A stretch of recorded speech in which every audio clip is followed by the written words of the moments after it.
देखिए इसलिए हम लोग पढ़ेंगे एपोप्टोसिस के बारे में। ठीक, एपोप्टोसिस को हम लोग बोलते हैं प्रोग्राम्ड सेल डेथ। क्या बोलते हैं इसको? Programmed cell death. इसका मतलब जो भी कुछ हो रहा है वो एक प्लान के तहत हो रहा है, एक प्रोग्राम के तहत हो रहा है। ठीक, अब जो एपोप्टोसिस और नेक्रोसिस में सबसे बड़ा डिफरेंस होता है वो ये होता है कि जो नेक्रोसिस होता है वो एक उसमें इन्फ्लेमेशन देखने को मिलता है, इन्फ्लेमेशन उसका कैरेक्टरिस्टिक पॉइंट होता है, लेकिन एपोप्टोसिस में कोई भी इन्फ्लेमेशन देखने को नहीं मिलता। सबसे इंपॉर्टेंट डिफरेंस नेक्रोसिस और एपोप्टोसिस में यही है कि वहां पे हमें इन्फ्लेमेशन देखने को मिलता है नेक्रोसिस के अंदर, लेकिन एपोप्टोसिस में कोई भी इन्फ्लेमेशन देखने को नहीं मिलता। दूसरा जो एपोप्टोसिस होता है वो एक एक्टिव प्रोसेस होता है, मतलब सेल अपनी ही एनर्जी खर्च करके खुद ही को मार रही है। It is just like suicide, कि हिम्मत भी करो और मरो भी, बिल्कुल वही हाल हो रहा है यहाँ पे। ठीक, नेक्रोसिस और जस्ट लाइक मर्डर, वहाँ पे तुमको मरने के लिए कोई एनर्जी खर्च करने की जरूरत नहीं है, सामने वाला आके मार के चला जाएगा। समझिए बात? अब देखें एपोप्टोसिस जो होता है हम लोग की बॉडी में वो फिजियोलॉजिकल भी होता है और पैथोलॉजिकल तो होता ही है। फिजियोलॉजिकल एपोप्टोसिस का क्या मतलब होता है? देखिए फिजियोलॉजिकल का मतलब होता है कि बॉडी में नॉर्मली एपोप्टोसिस होता है कई कई जगहों पे और कुछ कुछ लाइफ के फेजेस में, जो कि नॉर्मल होता है। ठीक, नॉर्मल है, इसलिए हम लोग इसे क्या बोले? Physiological apoptosis.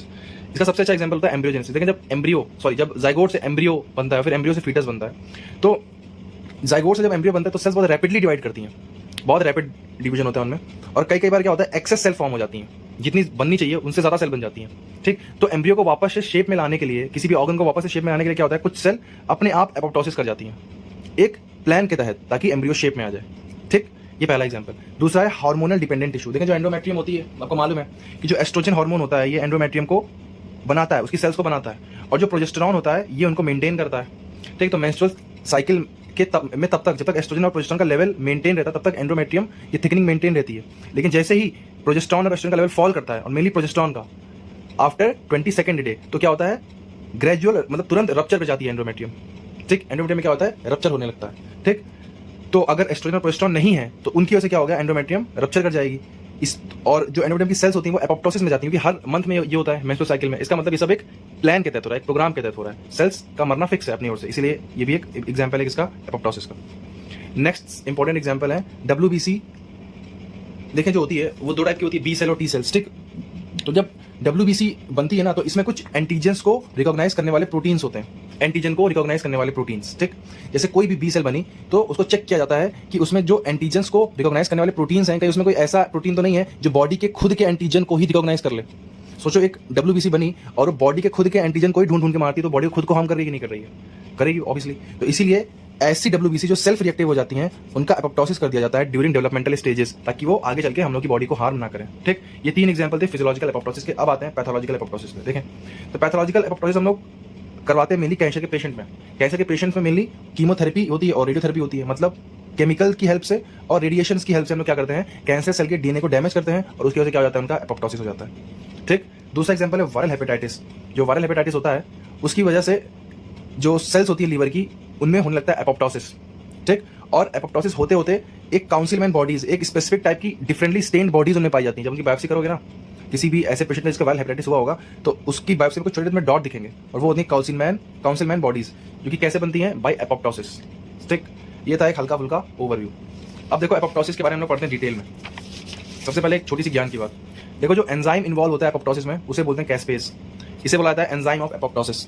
ठीक, नॉर्मली ये इनएक्टिव होता है, लेकिन कुछ सिग्नल इसको मिलते हैं। क्या मिलते हैं अभी देखेंगे, तब ये एक्टिवेट हो जाता है। जब एक्टिवेट होता है तब ये एंडोन्यूक्लियस एंजाइम को एक्टिवेट करता है, और जब एंडोन्यूक्लियस एंजाइम एक्टिवेट होता है तो वो सेल की डेथ को कॉज कर देता है। ऑब्वियसली एंडोन्यूक्लियस है तो डीएनए को डैमेज कर देगा, डीएनए को डैमेज करेगा तो फिर सेल बचेगी कहाँ, सेल की डेथ हो जाएगी। अब टोटल 9 टाइप का होता है कैस्पेज, 1 2 3 4 5 6 7 8 9। इसमें से कैस्पेज 3, 8 और 9 हमारे लिए बहुत इंपॉर्टेंट है। ठीक, ये एक ओवर वो था एंजाइम। अब हम लोग चलते हैं मैकेनिज्म ऑफ एपोप्टोसिस पे। देखिए जो एपोप्टोसिस होता है उसके 2 स्टेप होते हैं। सबसे पहला step initiation, second step execution. Initiation step हम लोग सबसे पहले देखेंगे। तो इनिशिएशन स्टेप का मतलब क्या होता है, इनिशिएशन में हम लोग क्या करते हैं, सबसे पहले वो जो एंजाइम्स है ना उनको एक्टिवेट करेंगे, और एग्जीक्यूशन में क्या करेंगे, वो एंजाइम अपना काम करेंगे। सिंपल सी बात है। ठीक, तो जो इनिशिएशन होता है वो 2 तरीके से हो सकता है, वो एंजाइम एक्टिवेट 2 तरीके से हो सकते हैं। पहला इंट्रिंसिक पाथवे, दूसरा एक्सट्रिंसिक पाथवे। इंट्रिंसिक पाथवे का मतलब क्या है, इस सेल के अंदर ही कुछ ऐसा घटा कि वो एंजाइम एक्टिवेट हो गया, और एक्सट्रिंसिक में क्या होता है, सेल के बाहर से कुछ चीजें आती हैं, कुछ लिगैंड आते हैं और वो एक्टिवेट करते हैं एंजाइम को। अब देखें सेल के अंदर क्या घटा, तो इनको ये पार्ट तो ध्यान से समझें। देखें मुझे शौक ज़्यादा है नहीं रंग वंग भरने का, ये एक सेल है और ये उसमें माइटोकॉन्ड्रिया है। ठीक, अब देखो पढ़ा होगा कि ETC में आपने पढ़ा होगा कि माइटोकॉन्ड्रिया के अंदर एक साइटोक्रोम C नाम का क्या होता है, इलेक्ट्रॉन कैरियर होता है, साइटोक्रोम C नाम का। ठीक, अब होता क्या है, अगर ये इलेक्ट्रॉन कैरियर माइटोकॉन्ड्रिया के अंदर है, बहुत अच्छी बात है, बहुत ही खुशी की बात है।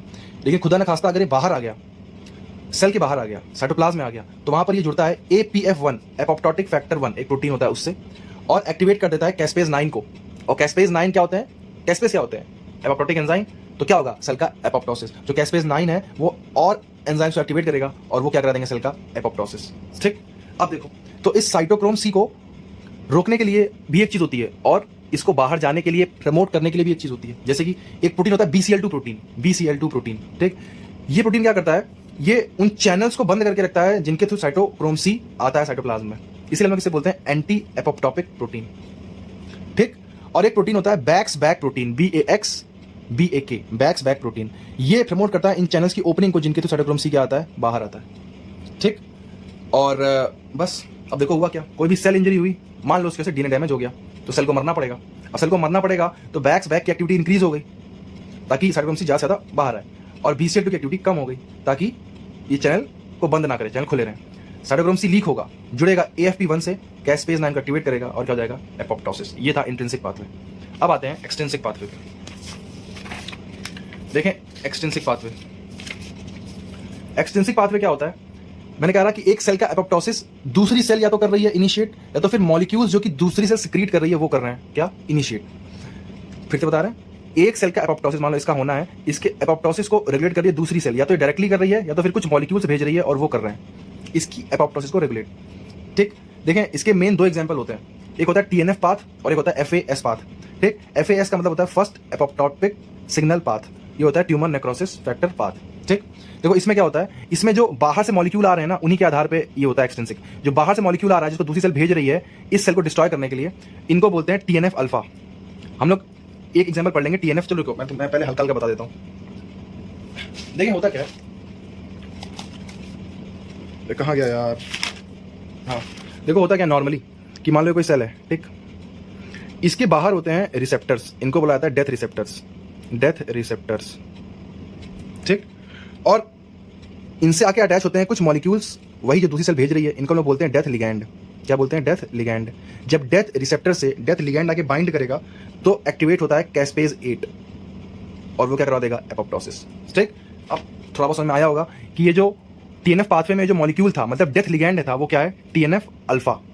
ऐसे ही FAS फर्स्ट एपोप्टोपिक सिग्नल पाथवे में जो मॉलिक्यूल है, जो डेथ लिगैंड है वो है FASL। ठीक, अच्छा इनको कौन भेजता है, तो TNF अल्फा को भेजते हैं मैक्रोफेज और FASL को भेजती हैं कुछ ट्रांस मेम्ब्रेन प्रोटीन।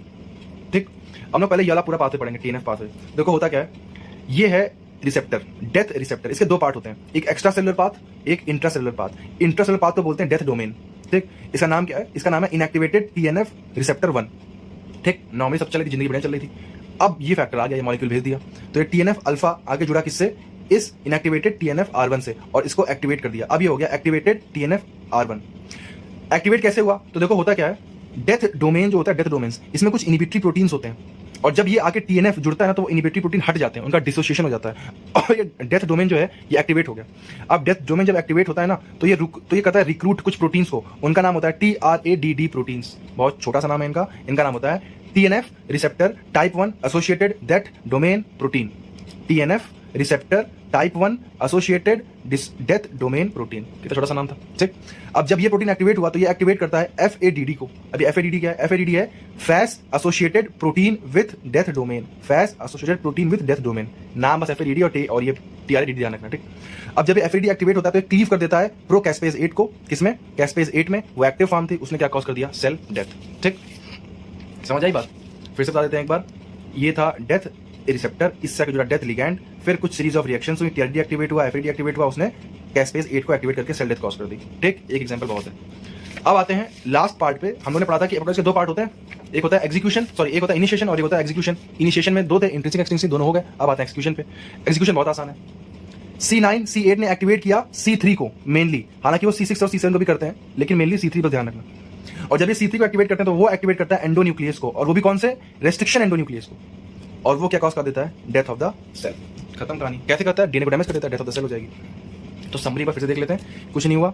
ये था इंट्रिंसिक पाथवे, इसमें C9 एक्टिवेट हुआ होगा, साइटोक्रोम C जो होता है बाहर निकल के आता है, AFP1 से जुड़ता है। ठीक, और ये था एक्सट्रिंसिक पाथवे, डेथ लिगैंड आके जुड़ता है डेथ रिसेप्टर से, Cas8 एक्टिवेट होता है। फिर ये दोनों मिलकर एक्टिवेट करते हैं C3 C6 C7 को, वो एक्टिवेट करता है रेस्ट्रिक्शन एंडोन्यूक्लियस को, वो करता है DNA डैमेज और सेल की डेथ। ठीक, अब पढ़ते हैं कुछ फीचर्स एपोप्टोसिस के।